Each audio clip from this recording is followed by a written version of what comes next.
So I called Jim and I said, Jim, I am so proud to know you. You didn't check with your board. You didn't check with anyone. You just pulled your top product. You're going to take a hit. And he said to me, Mark, I'm giddy with excitement. I said, what? He said, I'm giddy with excitement. I said, you better close the door. This sounds a little crazy. And he says to me, Mark, we have a great company. And you can't avoid mistakes in life. Mistakes happen everywhere.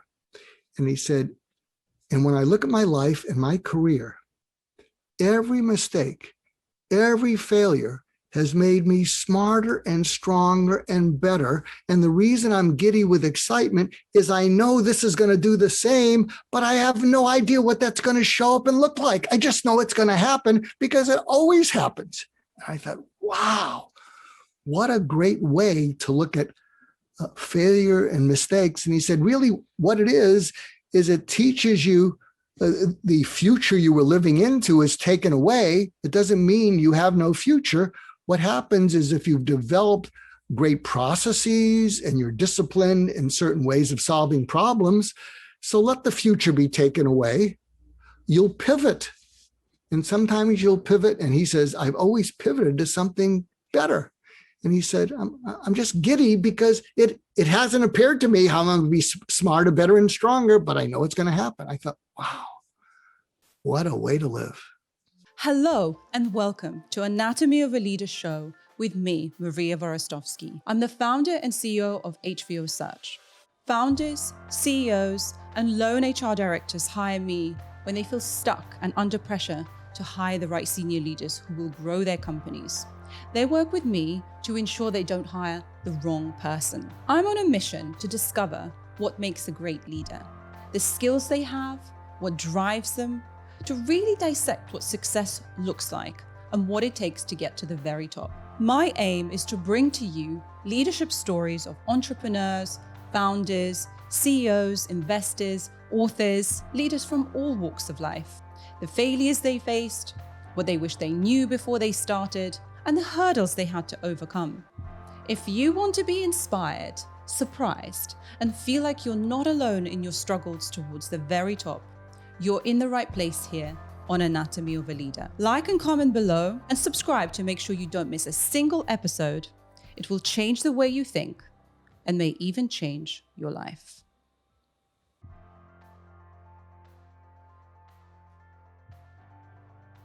In episode 9, I had the huge honor of speaking with Mark Goulston, psychiatrist for over 40 years, Marshall Goldsmith 100 Top Coaches, and author of many books, including Just Listen, Get Out of Your Own Way, Trauma to Triumph, and many others. Mark's story of one of his first patients dramatically highlights that everyone is always trying to communicate something to us, but we're not always listening.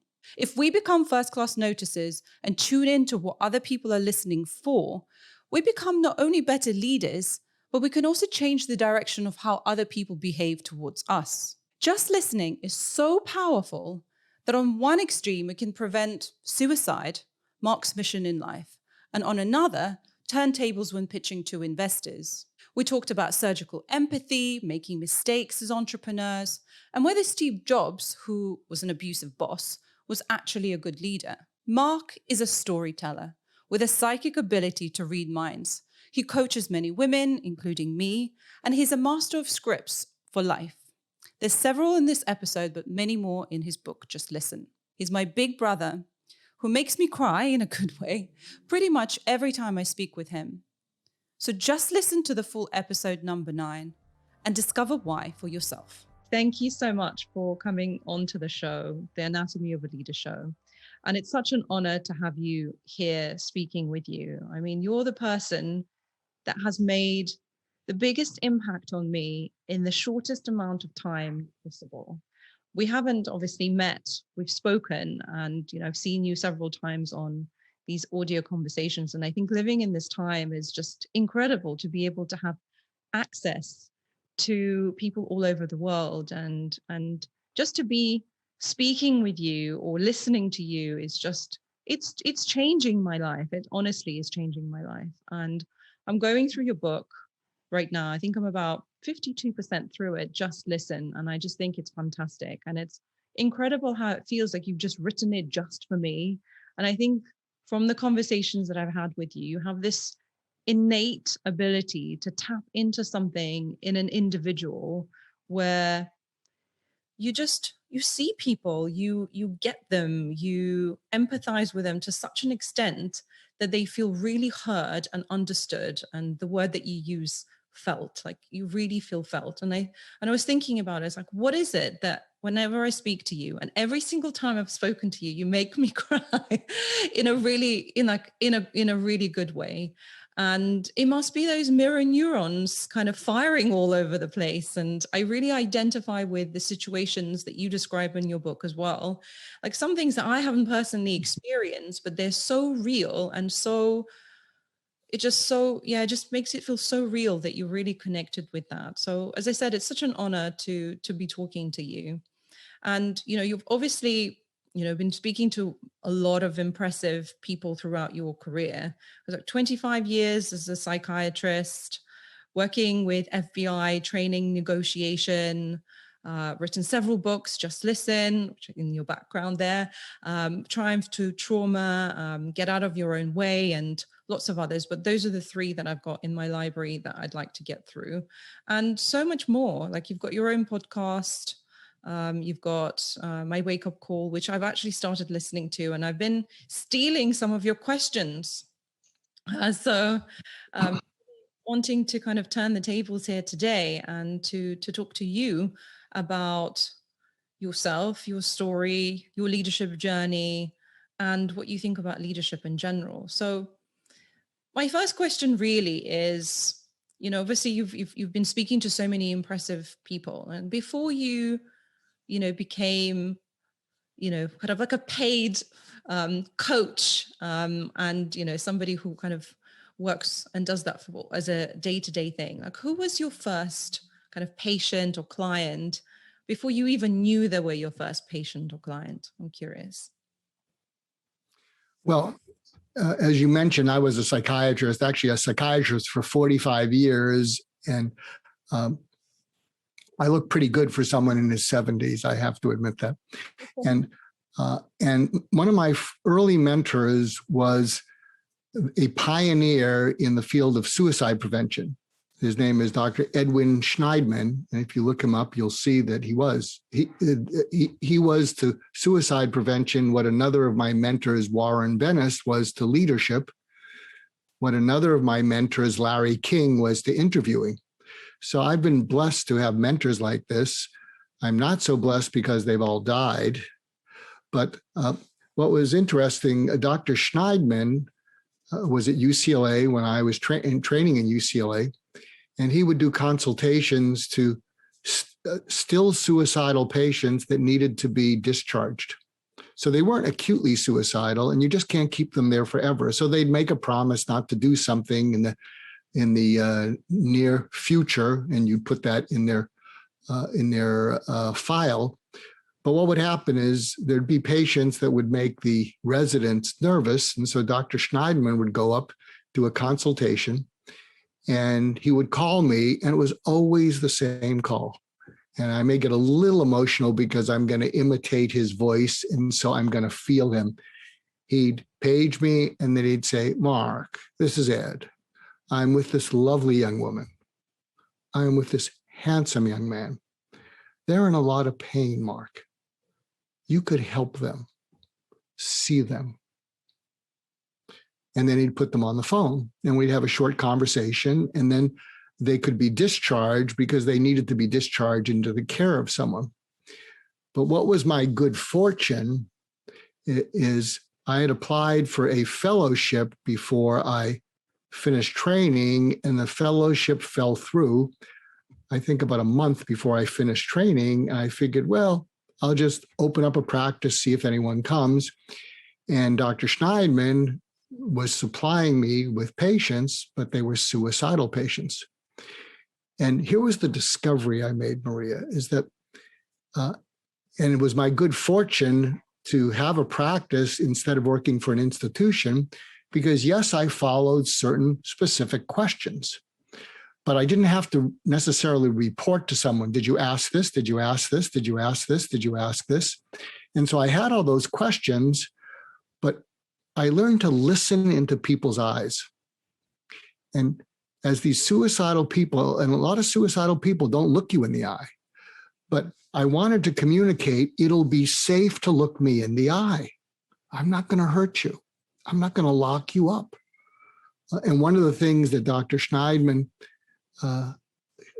taught me, when he was with patients, he would say, what hurts? Where does it hurt? How much does it hurt? And then people would open up with those. And then he wouldn't rush in with, this is what we could do. He would honor their opening up by having them open up even more because they were closed in. So I learned that. And as I would look into patients' eyes, I was picking up that they were screaming at me through their eyes, you're checking boxes and I'm running out of time. And I could feel the barrier between me and them by checking boxes. So I threw the boxes away. And I just learned to listen into their eyes. And I had can I share a couple of short stories, little anecdotes? So I had a real jolt that really taught me about the importance of listening into people's eyes. And when you listen into people's eyes, that they're always trying to communicate something that may not be what they're talking about. I was called up to see a patient by some doctors who was suffering. He had AIDS before the diagnosis of AIDS was even made. So it was this mysterious illness. And the doctors paged me and they said, we put his arms and legs in restraints because he was pulling out his IVs. He was pulling at this respirator tube. He was kicking and writhing. So we tied his legs and arms down in restraints and we gave him a medication, an antipsychotic medication to calm him down. But you have to come up to okay the orders.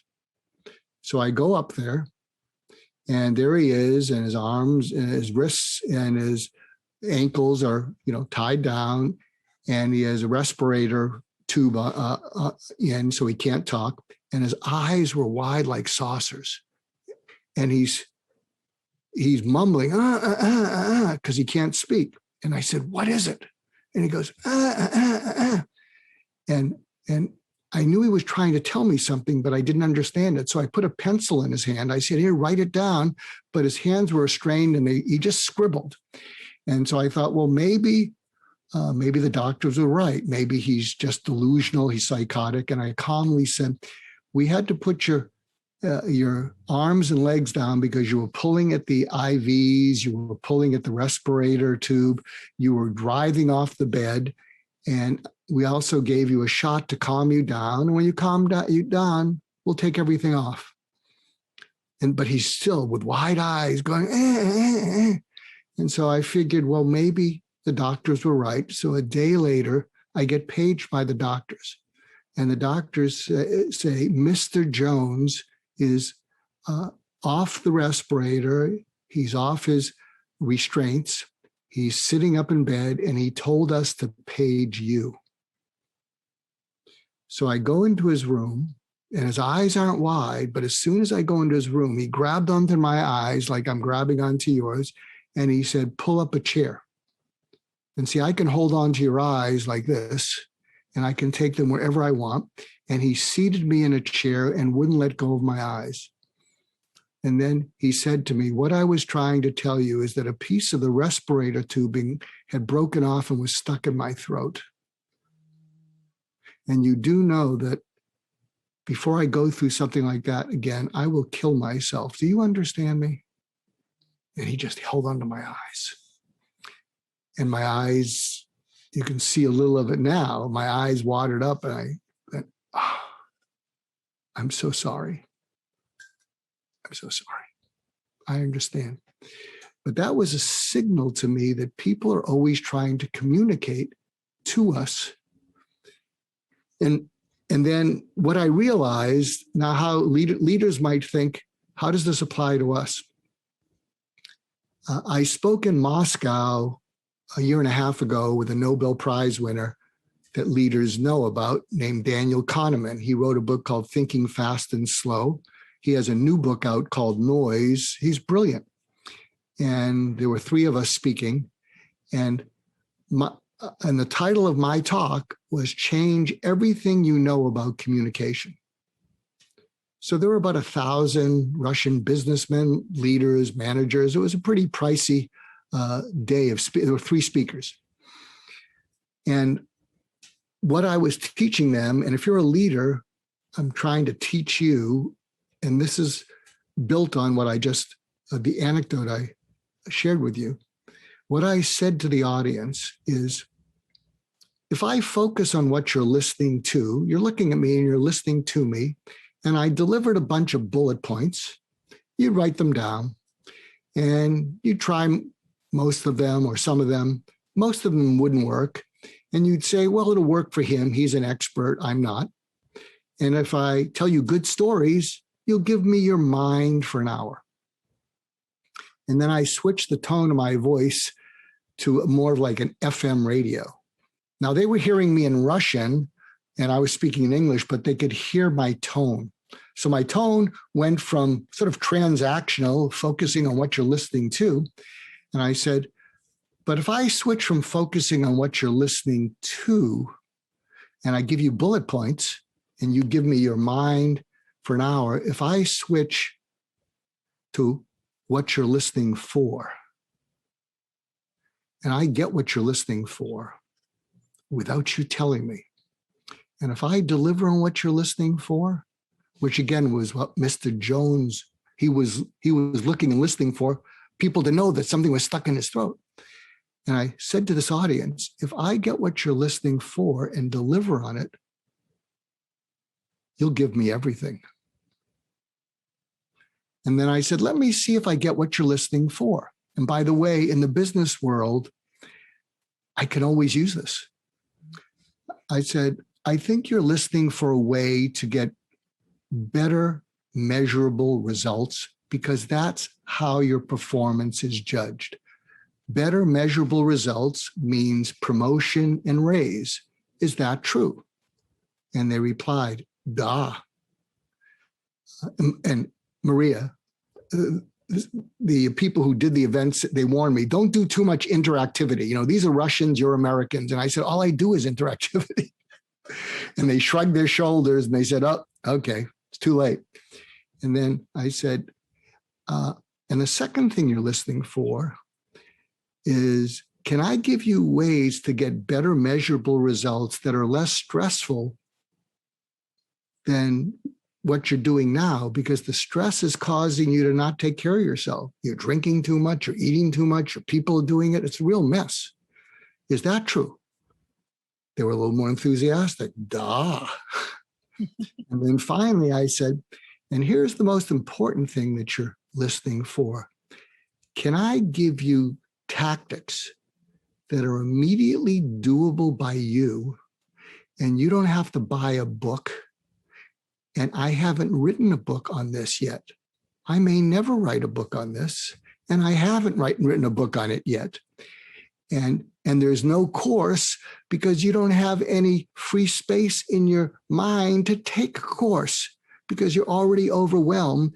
So if I can give you doable by you tactics, and you don't have to be a psychologist, and there's no book and there's no course, but if I can give you tactics you can use today that get you better results with less stress, it will be worth the money you paid and the time you took to come here today. Is that true? And they went, oh, da. And I said, calm down. Okay, good. I'm glad we're on the same track. But are you tracking with what I'm saying, Maria? Is that as a leader, if we can just be curious about what people are listening for, and I'm going to do something with you, and she's thinking, uh-oh, and then she's thinking, I trust Mark. Okay, Mark, give it your best shot. I know this is probably going to end up well, but she's a little nervous because I can read people a little bit. So what we've been having so far is a conversation. It's not really a conversation. You teed me up and you just let me go. But you were talking to me and I was answering it. Now I'm going to focus on what you're listening for and see if it feels different. So if I put myself in your shoes, I think what you're listening for is, you know, that your listeners are leaders and entrepreneurs. And you know that one of the things they hate most is for people to waste their time. They can't stand it when people waste their time. And those listeners are giving you some of their time, and you want to honor the trust they have in you, that you're going to bring them value, that you're going to bring them something they can actually use. So, because I think you want to honor the time that they're giving you. I also think you're listening for guests who may turn out to be kind of disappointing. Even if they've written books, they come off as arrogant. They're not the best communicators. And you're thinking to yourself, I can't post this interview, because you want to protect your people from people that waste their time. So is any of that true? Yes. And Mark, you're a mind reader. You've practiced that. My question to you was, how do you listen for what the listeners are listening for? And you're just demonstrating that in practice. So my follow-up question to you about that is, how did you hone this skill? Is it something that came naturally to you? Is it through the questions that you've been asking throughout your life? How do you do that? Because I've been trying to practice doing what you're doing, and it's exceptionally hard. Like, even though I think that I can understand other people quite well, I think maybe because I've got out of a habit of doing that, because, I'm busy, I'm stressed, I want to get to the results fast, and focusing on all of these tactics to actually get things done, that you forget about that communication. You forget to actually listen to what's going on around you. And I don't mean with just colleagues or, clients or bosses, or, your family as well, and the people closest to you. Like, how do you do that? Or where did you learn it? Or how are you so skilled at it? Well, a lot of it comes down to what you focus on. I had another mentor named Warren Bennis, and one of his favorite quotes he got from a playwright named Saul Bellow. And Saul Bellow said, be a first-class noticer. Because when you notice, it's different than looking, watching, and seeing. When you look, watch, and see, you're an observer, but you're passive. But when you notice, you connect with it. So what I'm noticing now is that I'm trying to stay connected to you, but I'm not looking into your eyes right now. I'm looking into the camera lens. And I'm noticing that I want to maintain contact with you, but I'm not exactly looking into your eyes, because I'm looking into the camera lens. And so a lot of what you notice is where your focus goes. And I'm going to share something, and you may need a tissue, but it's good. Trust me, this is good podcasting, because I coach more women than I coach men. And when I ask women, why do you use me? Why don't you use a woman? They say, you're like the big brother I never had. And I said, what do you mean? They said, you're not like an ex-husband. I got baggage, mixed feelings about my dad. I got a kid who manipulates, to get the keys to the car. But you're like a big brother who's protective, playful, direct. And you can hit me right between the eyes with something I may not want to hear, but I need to hear. And it is laced with love. I mean, it is love and protected. And when I speak to women, I say, be the big sister that everybody wants. Because a lot of women don't know what their role is. Should we be aggressive? Should we lean in? Should we try to be, more alpha than feminine? But a big sister that's protective but direct is, I spoke at a Mattel Women's Conference, and that's what I said. And 25 women came up and said, I've never thought of that as a metaphor or a role. But here's the thing that might get you a little emotional, because some of my women coachees, when I've drilled down what's going on, And they'll talk about, oh, I'm balancing things. I have, I'm feeling overwhelmed, and so many people are depending on me at home, at work. I'm afraid of dropping a ball. And I said, no, I understand that, but what's really going on? And when I've drilled down, and this is called surgical empathy, what's really going on? And a couple of them said, I can't find my patience, curiosity, or warmth. And then they'd start to get a little emotional. And I remember one woman said, without patience, some curiosity, and warmth, you're not much of a woman. But I don't have time. It's all on me. And I'm already seeing the effect of being impatient and not being able to generate that warmth with my children. Oh, they see me get emotional when they're not doing their homework, or they're dilly-dallying and they're not doing something. I'm on them. Oh, they see emotion, but they don't see warmth. And I can see the effect on them. And I know I need to stop it, but I don't have the space to stop it. At any given moment, I feel if I focus on one thing, and one woman, this was so profound, she said, I'm afraid to truly empathize with people. And I said, what are you afraid of?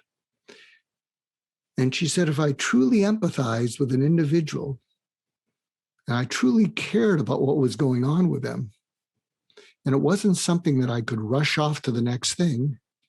For instance, if one of my subordinates, this actually happened, if one of my subordinates didn't get something done, and they had a habit of not getting something done, and I jumped on them and criticized them, you needed to get that done. You said you were going to get done. And this is what one of these women bosses told me. I said, next time that happens, or why don't you go back and ask the person why they didn't get it done by the end of Monday? So she did that. And she called me back and she was crying. I said, what happened? She said, I went back and I spoke to the person. And I said, why didn't you get it done? Because I thought that was just their habit. They tended to not get things done. And I just said, why didn't you get it done? I didn't scold them. And the person looked at me and said, I know how important it is for me to get things done on time. And I was really doing well, and I was going to surprise you and have it done, not by the end of Monday, but by the beginning of Monday. But my grandma had a stroke, and my grandpa is really dependent on her. And we were in the hospital for 24 hours on Sunday. My grandpa and my grandma, who I love, my grandpa's in a bad way. And we're still sorting things out. But I will get it to you by Tuesday morning. And can you understand how she came back to me and said, gee, I jumped to conclusions because they had a habit of not getting things done on time. And I just never asked them why. Something that you said earlier about women not wanting to be engaged with that empathetic aspect of them. They want to, but they're afraid of tapping into something that they can't just sort of say, well, I understand that, but are you still going to get your work done? Because they're afraid that if you give someone permission to open up and then they hit you with something like this woman did about a grandparent having a stroke, that I have to drop my getting them to do something, but I need them to do something because the whole team is depending on them. So it's like a don't ask, don't tell approach. I don't want to find out what's going on.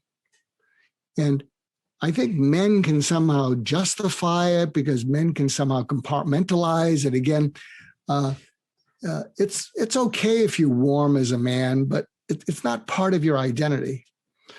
But to a woman, to not be able to feel that warmth and compassion. I mean, men should be compassionate, but it's okay with a lot of men. If they get great results, we don't want them to be cold and bullies, but it's okay if a man is not particularly compassionate or warm. But if a woman can't generate those, it goes against their identity, and they often can think, what's happened to me? I do identify with that, because I think you feel other people's emotions so strongly that you're compelled to take care of them instead of getting it done. And I feel that you're stuck in the middle about how do you deal with that. And I'm not sure I have the answer. And it's like, on the one side, it's a strength because you can tap into people's emotions. But at the same time, you know, as a business leader, or, you know, somebody who's leading a company or a family, you also need to be balancing that with getting things done. So how do you balance that? Like, what's your advice on that? So my suggestion is, if someone says that to you and you're a male or a female leader, and you have things pressing, you have meetings, and you're overscheduled, and they say something like this is the exact script that you say. Love those scripts. Here's the script, because people like scripts. I find when I deliver talks, people do not want insight or understanding. They say, just tell me what to do. You're an expert. I did that with a group of CEOs, and I said, wouldn't you like some understanding? We don't have room for understanding. Just tell us what to do. You're the expert. And I said, but if you don't have understanding and it backfires, what are you going to do? And I was doing a mastermind with a group of 12 CEOs, and they said, Mark, we'll take our chances. Just tell us what to do. And so here's the script. Here's the script. And the script is, if someone says something like this, you know, practice. They say it, you pause for at least a second. That's not too much time. You look at them and you say, I am so sorry. This is too important for me to not give you my undivided attention, which I can't give you right now. What you're saying is too important for me to not give you my undivided attention. So let's take care of the matter that we need to discuss, but let's make sure that what you were telling me gets heard. And if there's time for me later in the day, it'll be me.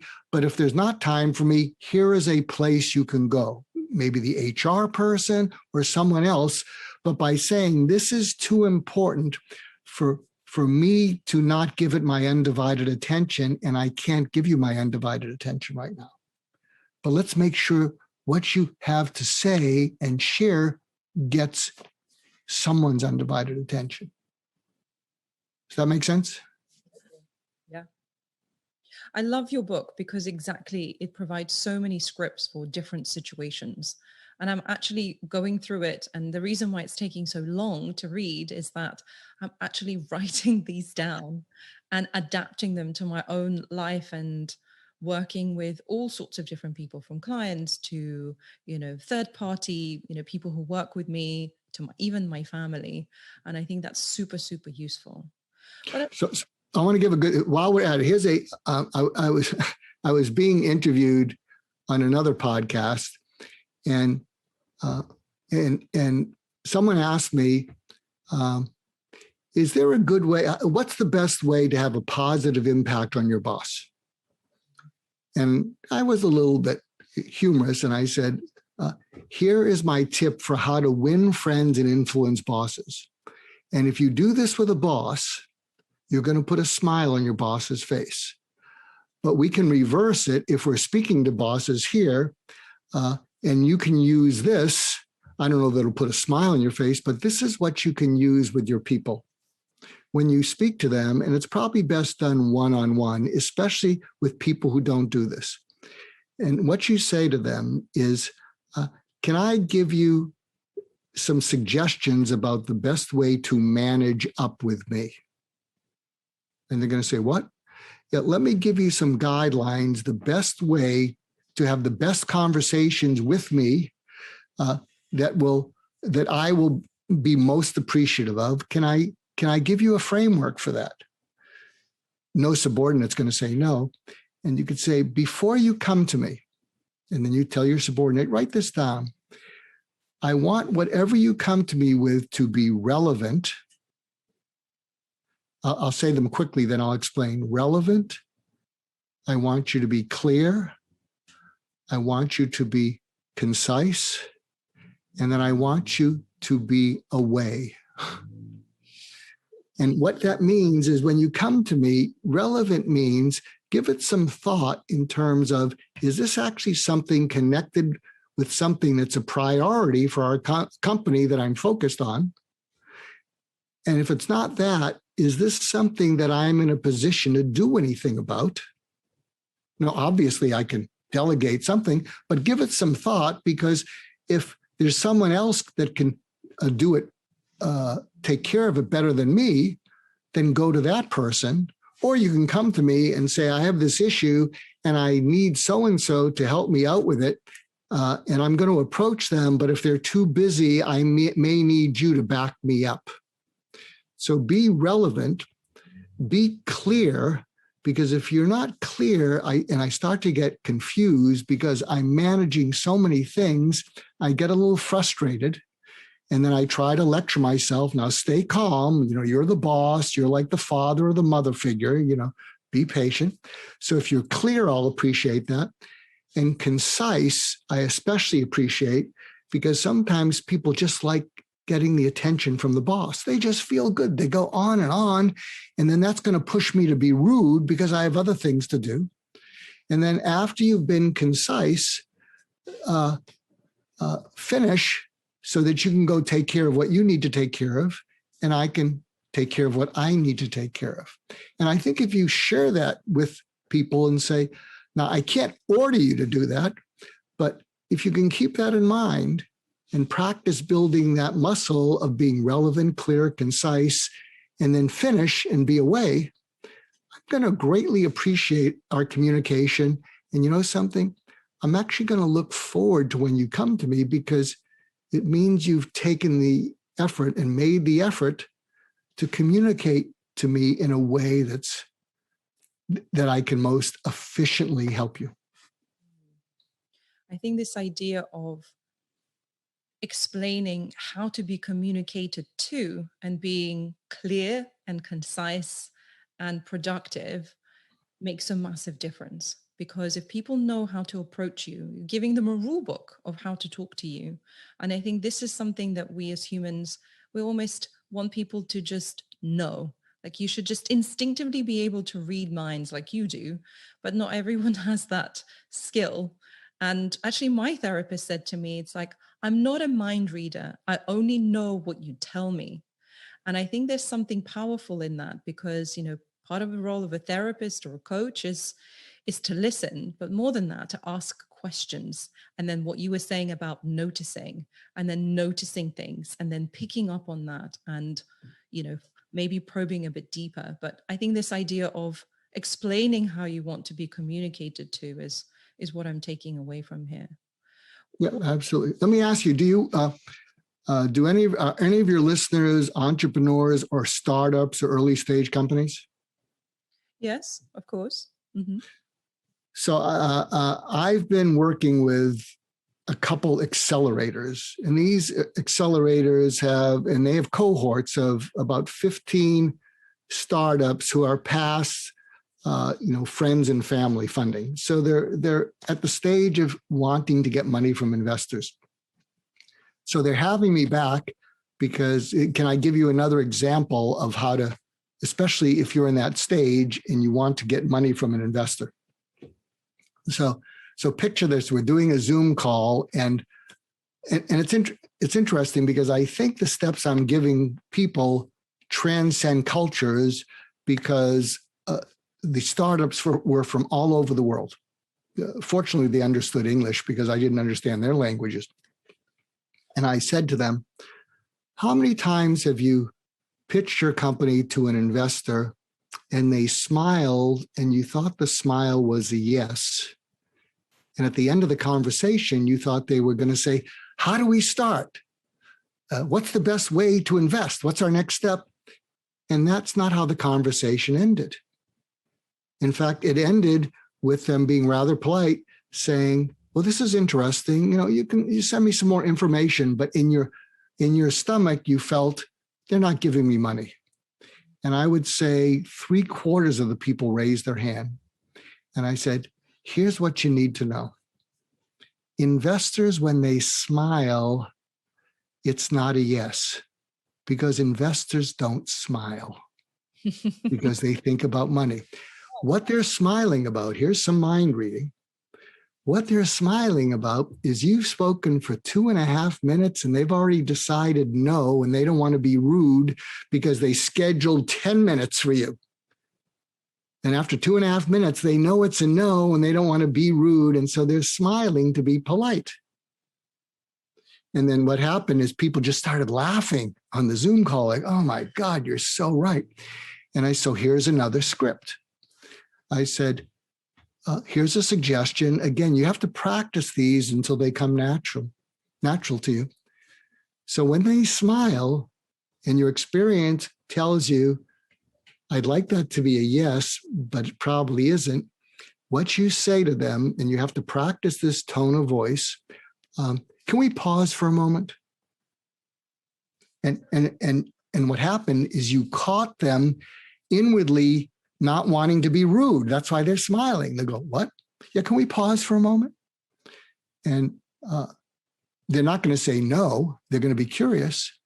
And then this is what you do. Literally, this is what you do. You can do it on a Zoom call. You do it in purpose. You can do it in person. Say, when we started the conversation, we were like this. You had money to invest. I have a company that needs investing. And the conversation proceeded, and it went like this. Here's your money, and I'm a company you're not going to invest in. So I think what happened is we started out like this, and you were listening for or looking for something that I didn't cover. I did my best to try and figure out, what was most important to you, but I'm not a mind reader. And I'm guessing that you were listening for something or looking for something, and I didn't cover it. And that's why we're like this. So in the brief time we have remaining, could you tell me what you were listening for or looking for that I didn't cover, because I might be able to cover it? And so what's happened is you have completely disarmed them, and they'll begin to talk. And look, this is better than they're smiling and the deal is gone anyway. So this is a way to re-engage them. And this is what I've advised these startups, because a lot of these startups have big networks. They know other businesses. And what I suggest to them is when you hear what the person's listening for, or they may not be able to tell you what they're listening for, and here's a backup script. If they're fumbling because you disarm them, say, can I share with you some of the answers that I've received from other investors when we've had conversations like this? And I ask them that question. And again, in all likelihood, you've disarmed them. They're fumbling and they're okay. They'll say, okay. And you say, I don't know if you can understand this, but I've spoken to a couple investors. And when I really said, what were you listening for? A couple of them said, I'm listening for an investment that will deliver on its expectations, because, not everything we invest in is a success. In fact, we're fortunate if 1 out of 5 of our investments pay off, but we hope they'll pay off so big to make up for the other ones.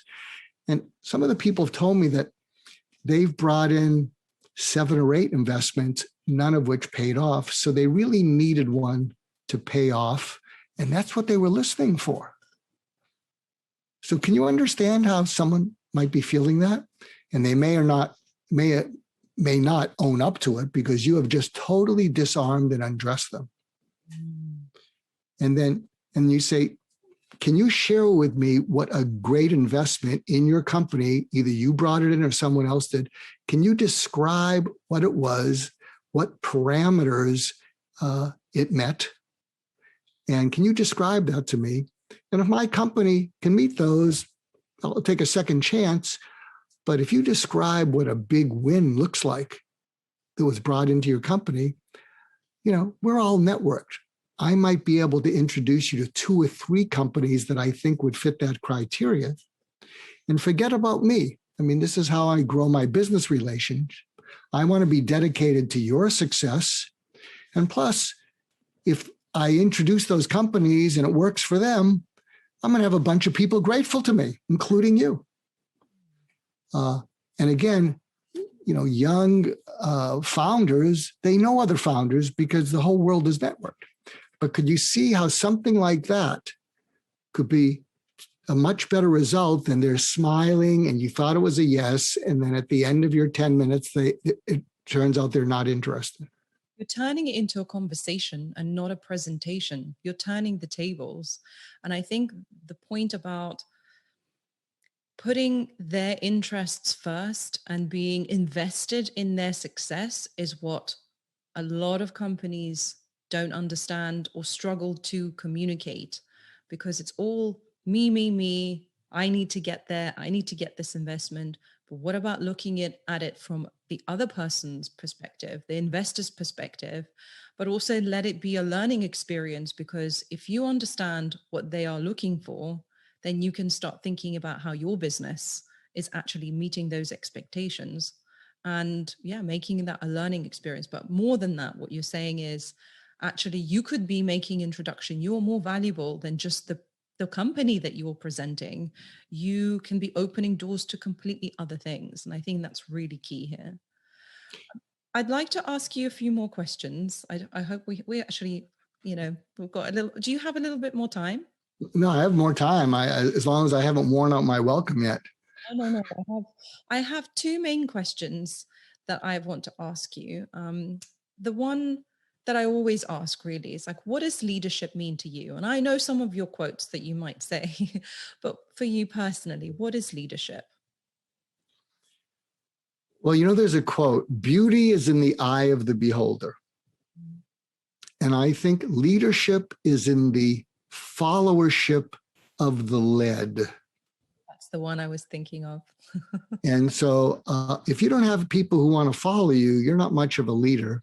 And something we did talk about, we haven't talked about in our conversation now, I'm a great believer in something called design thinking. And I don't use it just for engineering. I don't use it at all for engineering, but I have programs in design thinking leadership, design thinking suicide prevention, because the first step of design thinking is being empathic. And I see that as being truly empathic, meaning let go of what you're selling to see whoever you're with truly needs and wants, and try to surface what they're not even telling you. And so if you're listening in, and let me run this by you. So tell me if this is what you're looking for in a leader, if you're a subordinate. I'm looking for a leader that I can trust, have confidence in, who creates psychological safety in our company, who I respect, who I admire, who I feel inspired by, and who I like. Because if I get the opposite, I might be looking for a different company. So if instead of being able to trust them, I can't trust them. Instead of being able to have confidence in them, I don't have confidence in them. Instead of feeling psychologically safe, I don't feel safe. If instead of respecting them and admiring them, I'm kind of embarrassed by them. If instead of feeling inspired by them, I might stay in a company where they don't inspire me and I don't like them. But boy, if I hear from one of my colleagues or friends that they're working in a company that has all of those, including the inspired and liked, I'd be curious about their company. And I'm a MG 100 coach. Marshall Goldsmith is one of the top executive coaches in the world. He seems to own the executive coaching space on LinkedIn. And I feel honored and humbled to be included in his 100 coaches organization. And these are the top coaches from all around the world. But I coach a little bit differently than other coaches. I say, I only want to coach people who want to grow into being a leader who engenders trust, confidence, safety, respect, admiration, inspiration, and being liked. And so when I coach people, I say, every interaction you have, every presentation you make, I want you to assess yourself on these qualities. And if you do well in these qualities, you will be a leader that engenders all those other wonderful feelings.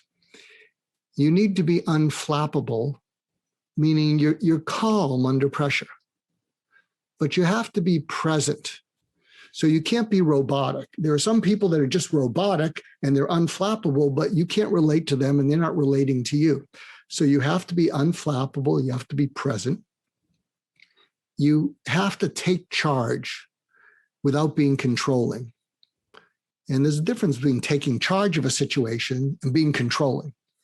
And sometimes you have to be controlling if you're in a huge crisis and there's no room for debate because the company's on fire, figuratively or literally. So you take charge instead of being controlling. You're knowledgeable. So when you speak, it doesn't feel like you're guessing or making it up. It feels like you've had experience. You know what you're talking about. You need to be wise. And wise means you focus on what's really important, critical, and urgent in that sequence. What's urgent is what we have to take care of now. What's critical is something we should take care of in the next 3 to 6 months. And what's important is something, a year down the road. So you need to be wise to know what those things are. You need to have a sense of humor. And by that, I mean, don't overdo it, but be a little bit self-deprecating about yourself. Don't take yourself too seriously. Take the world and challenges seriously, but don't take yourself too seriously. Don't be so thin-skinned when someone needles you or someone teases you. You want to be inspiring. And one of the reasons that Steve Jobs and Elon Musk, but if we think about Steve Jobs, could get so many people to join Apple and he could be an abusive boss, is what was inspiring is he was basically saying, do you want to hitch a ride to the future? That's what Elon Musk says too.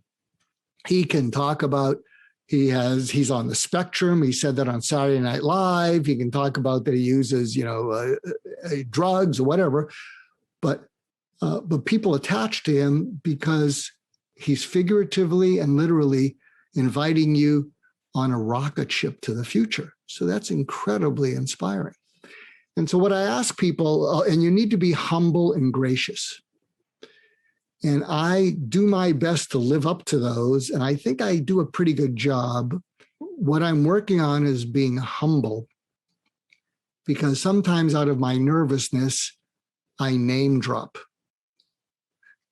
I know such and such. Or, when I was in Russia with Daniel Kahneman, a Nobel Prize winner, nobody needs to know that. And I'm working on it. And my colleagues say, Mark, give yourself a break. At least you know the people you name. There's a lot of people who name drop, they've never met them. But still, I know after I've mentioned people's names, it comes out of an area of insecurity that I'd like to improve on. We all have areas like that. And I take my hat off to you to admit that and to say that, because that's something that we all need to work on. I'd like to touch on a little bit of what you were talking about, Steve Jobs, and working or having bosses or leaders who are not necessarily nice or treat people in the way that we want to be treated, but they get the job done and they get lots of people on board. does it matter if somebody who is not a good person, for example, but they get the job done? What are your thoughts on that? Well, as I said with Steve Jobs, I think that when he and people said that he had a reality distortion field, which means he could just look right through you and he could convince you of something that you didn't believe, and he could convince himself of that. And I don't think it was a reality distortion field. I think it was a reality anticipation field.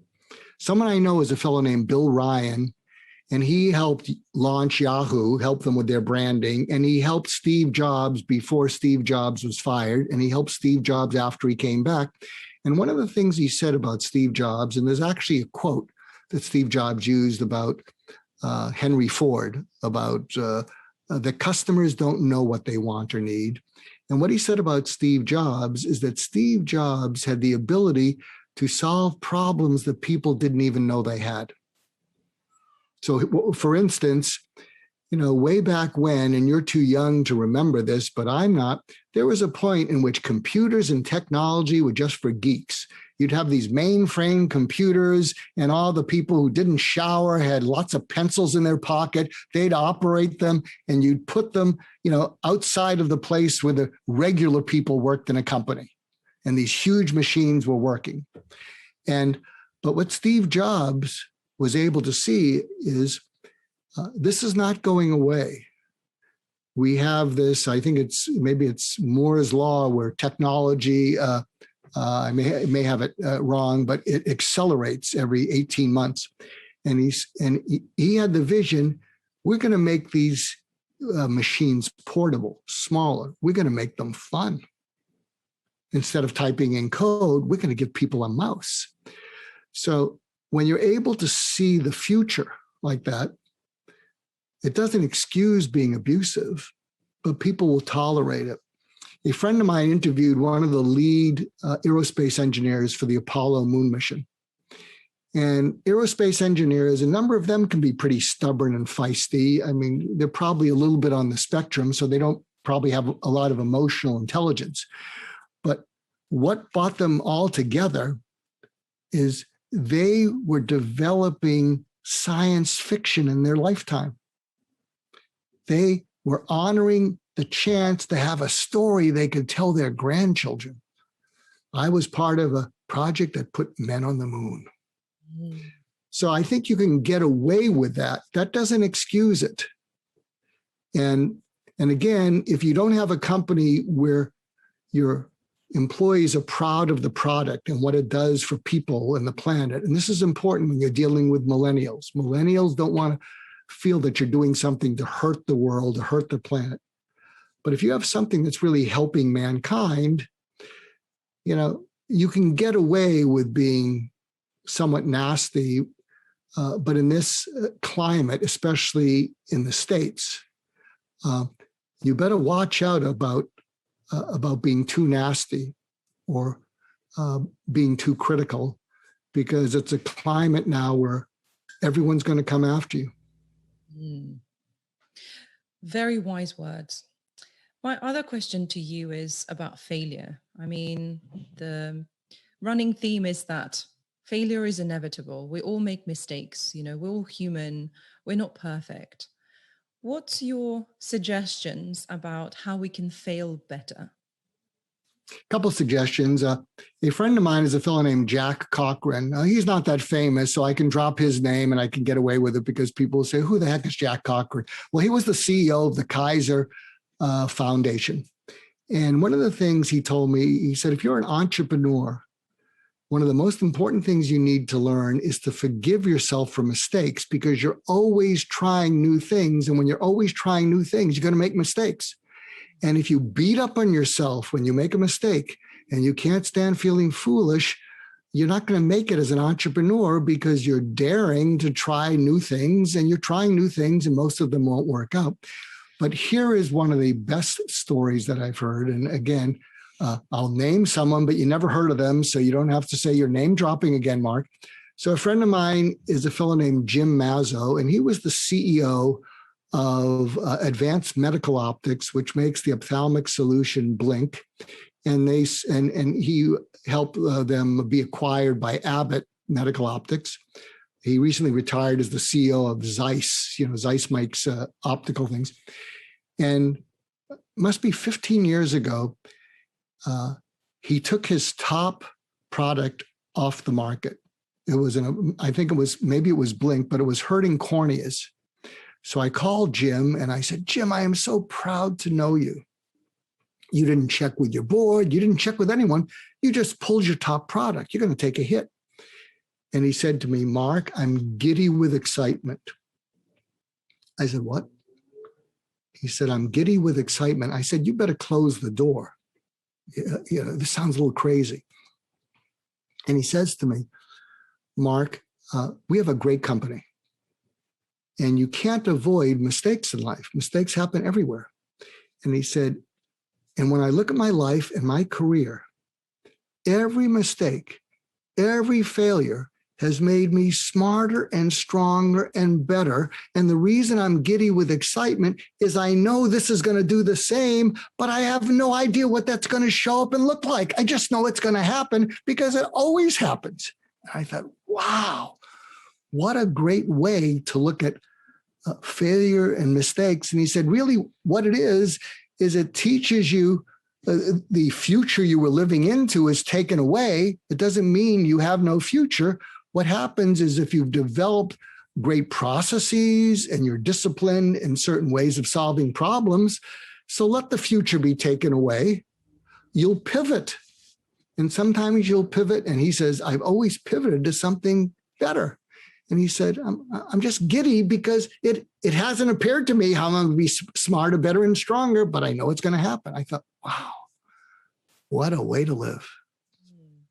It's like risk taking. It's about really living with uncertainty, but knowing that you can handle that uncertainty. And you have, as you said, processes to be able to deal with that. That's an incredible story. My last question, Mark, and I'm going to turn it around to you because you asked this question. Uh-oh. So here it goes. I hope I get this right.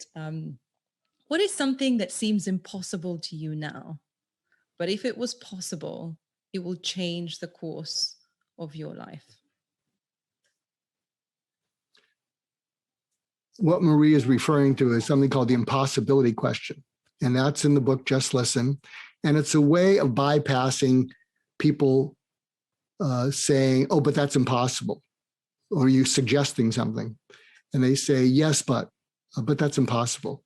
And when you say to someone, what is something that would be impossible to do, but if you could do it, would greatly accelerate your success, your results, your getting into your future. So I've got an answer for that because this is my mission in life. Because I'm still someone who cares about the pain, the hurt, the violence in the world. And I'm more concerned with lessening that, to be honest with you, than I like helping. I only help good people to be successful. So there's got to be more to you than just material success. I won't work with someone who doesn't have in them some desire once they can breathe to make the world a better place. That's a deal breaker for me. So my personal mission is healing the world one conversation at a time. It seems impossible to do. And the way the impossibility question works is after someone tells you something that would be impossible to do that would make them hugely successful, you then ask them, what would make it possible? What would be a first step? And that helps them focus. So what would my mission, what would make it possible is, and I'm actually going to give you a resource. And it's name dropping, but it's not name dropping. It's a resource. There's a new book out called What Happened to You by Oprah Winfrey and Dr. Bruce Perry. And it talks about trauma-informed care. And basically what the book says is, and this is my view in life,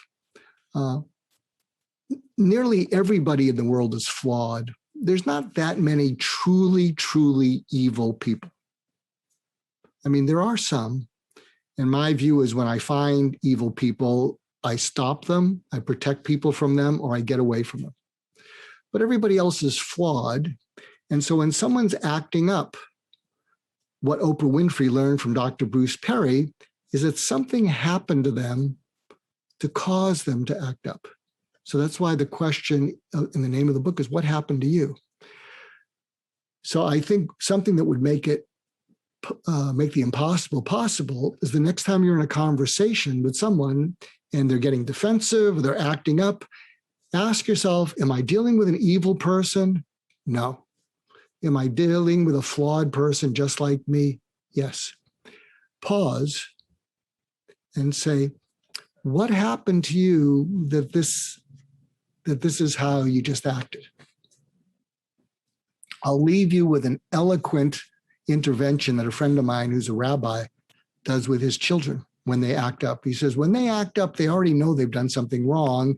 And so it doesn't really help to rub their face in it. And so what he says to them is, what you did is not who I believe you to be, and I don't think it's who you believe you to be. So what happened to you that caused you to do it? I think that is so eloquent. It would be a good way to come to the end of this wonderful conversation where you've given me a long leash and I've been able to tell stories and name drop. I couldn't ask for anything more.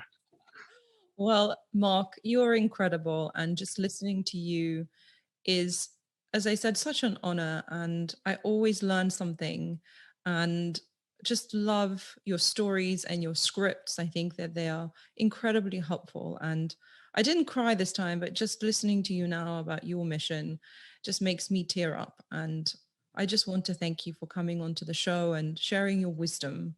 And I just feel so privileged to have you in my life. And you've really, really made a difference already. And yeah, a huge thank you to you. Well, you're welcome. And here's a little cute thing. If you look at the screen, if you're looking this on video, you'll see a QR code. And I have someone who's been helping me technically because anything technical is above my pay grade. And if you aim your camera at that QR code, it won't take you to a menu of a restaurant. It'll take you to my LinkedIn profile. Excellent. Is that the best way to reach you? I think so, because I do have a website, markgoulston.com. I have a podcast, my Wake Up Call, which you're going to be one of my future and much anticipated guests on, my Wake Up Call. And I get to speak to some interesting people, including Larry King, Jordan Peterson,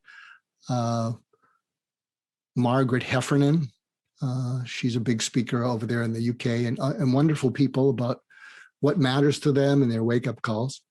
So I think my wake-up call, there's my LinkedIn, and markgoulston.com will get you there. And also, by the way, I have my first audio course. So if you kind of like the way I ramble on, if you go to Himalaya.com, like the mountain or the range, Himalaya.com/defeat, it'll take you to my audio course, Defeating Self-Defeat, which is inspired by my first book, Get Out of Your Own Way, which is 26 years old, and 3 weeks ago made it onto the Wall Street Journal bestseller list for nonfiction. I have no idea how it made it on there, and it lasted a week, but it made it there. And the course, Defeating Self-Defeat, is yours. And if you put defeat into the promo code, you'll be able to listen to the course and I think other courses for free. So thank you. I'll add those to the show notes. Mark, such a pleasure. And thank you so much for coming on the show and for speaking. And I can't wait for Art Chart, even though I'm slightly scared and intimidated, but I think it's going to be good for me. Thank you so much. And to our viewers, it's going to be great for her because you do have a heart, you do have patience and warmth. It just gets crowded out by all your responsibilities. But it's going to come out when it's my turn to interview you. Well, it gives me at least a couple of weeks to prepare. for it. Thanks so much, Mark. Thank you so much for joining us here on Anatomy of a Leader. I hope our guest leadership journeys resonate with you and make you feel like you too can take on the world. Please subscribe so you can be alerted when new episodes are released. Comment, like, tell a friend, share on social media. I'll make sure to support you there as well. And let me know what inspired you, the changes that you've made, and how you too succeeded against all odds. You can find me on Instagram and LinkedIn with the handle MariaHVO, or just search for my very long surname. And if you're hiring leaders to take your business to the next level, reach out to me on LinkedIn. Again, that long surname. Thank you again for being here on Anatomy of a Leader. Bye for now.